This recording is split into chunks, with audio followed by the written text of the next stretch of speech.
오늘 여러분이 보내주신 자료들을 보면요. 이게 참 미국 금리 이야기, 또 한국 반도체 전략? 심지어 미국 여행 비자 이야기까지 있었죠. 네, 맞아요. 언뜻 보면 정말 다 따로 노는 뉴스들 같은데 이걸 하나로 싹 꿰어보면 글로벌 경제라면 거대한 톱니바퀴가 어떻게 돌아가는지 그 그림이 보이기 시작하더라고요. 맞습니다. 오늘 저희의 목표가 바로 그 연결고리를 찾아서 이 정책들이 실제 기업에 어떤 영향을 미치는지 그 핵심을 짚어보는 거죠. 자, 그럼 바로 시작해 볼까요? 먼저 제일 큰 톱니바퀴, 미국 얘기부터 해야겠네요. 네, 연준이죠. 연준이 기준금리를 0.25%포인트 내렸어요. 이건 예상했던 건데 파월 의장이 이게 끝일 수도 아닐 수도 있다는 식으로 좀 애매하게 말했단 말이죠. 그렇죠. 시장 입장에서는 정말 답답한 신호 아닌가요? 바로 그 불확실성, 그게 핵심이에요. 명확한 방향을 안 준 거거든요.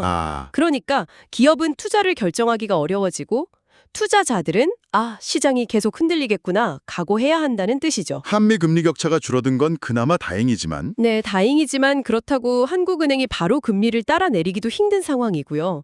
결국 모두가 눈치만 보게 되는 겁니다. 그런데 이런 불확실성이 큰 자본이 필요한 K반도체 전략 같은 대규모 프로젝트에는 어떤 영향을 줄까요? 정확한 지적이세요. 바로 그 지점에서 기회와 난제가 갈리는 건데요.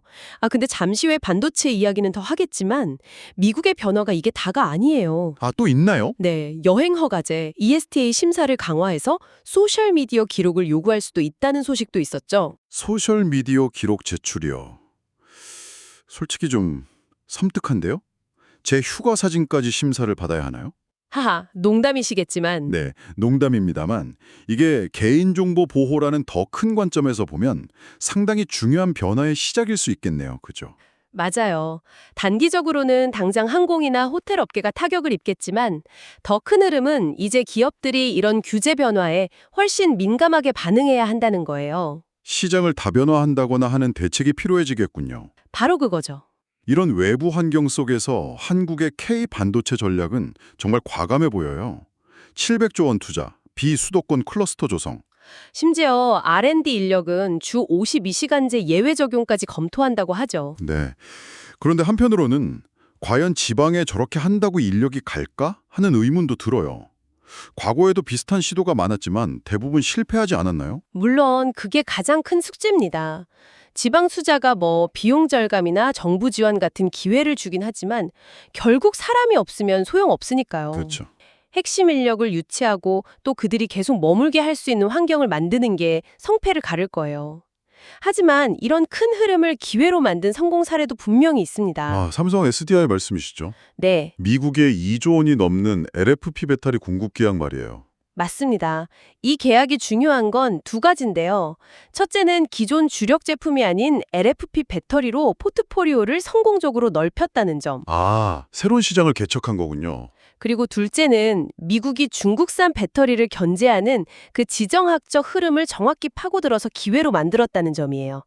이건 정말 중요해요. 앞으로 AI 데이터 센터처럼 전기를 엄청나게 쓰는 산업이 커지면 이건 정말 중요한 성장 동력이 될 수 있겠네요. 네, 맞습니다. 삼성 SDI 사례는 글로벌 변화를 기회로 만든 정말 좋은 예시네요. 그런데 이렇게 대기업들이 해외에서 성과를 내는 동안 국내 자금 시장은 좀 다른 방향으로 흐르고 있다는 지적이 흥미로웠습니다.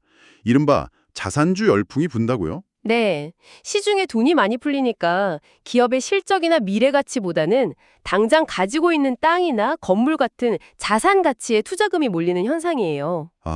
다만 이런 투자는 좀 조심해야 합니다. 그 자산이 실제로 개발돼서 기업 가치를 높일 수 있을지는 인허가나 개발 비용처럼 넘어야 할 산이 많거든요. 유동성 때문에 기업의 본질 가치와는 좀 무관하게 주가가 움직이는 거군요. 그렇죠. 그런데 이런 시장의 움직임 말고 기업 내부를 흔들 수 있는 또 다른 리스크도 자료에 언급되어 있던데요. 바로 국민연금 문제죠. 맞아요. 국민연금이 금융회사의 이사 추천권을 강화하려는 움직임인데요.